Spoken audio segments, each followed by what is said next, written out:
Bike യാത്രികരെ ഇടിച്ചു വീഴ്ത്തിയ ശേഷം കാറുമായി കടന്നുകളഞ്ഞ നടൻ മണിയൻപിള്ള രാജു രാവിലെ പോലീസ് സ്റ്റേഷനിലെത്തുമെന്ന് സ്ഥിരീകരണം. തിരുവനന്തപുരം വഴുതക്കാട് വെച്ചാണ് അപകടം നടന്നത്.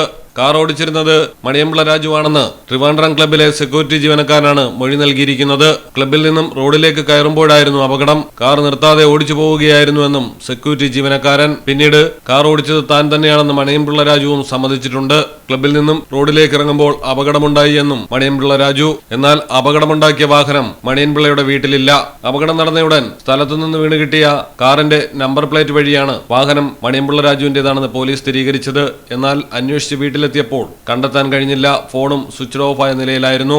അപകടത്തിൽ യുവാക്കളുടെ കൈകാലുകൾക്ക് ഗുരുതരമായി പരിക്കേറ്റിട്ടുണ്ട്. ഇവരെ സ്വകാര്യ ആശുപത്രിയിൽ പ്രവേശിപ്പിച്ചിരിക്കുകയാണ്. മലയാളം ടെലിവിഷൻ തിരുവനന്തപുരം. നിങ്ങൾക്ക് എത്ര പേർക്കറിയാം നിങ്ങളുടെ കുഞ്ഞിന്റെ ആദ്യ കാതുകുത്ത് പവൻ ഗോൾഡിൽ തികച്ചും സൗജന്യമാണെന്ന്?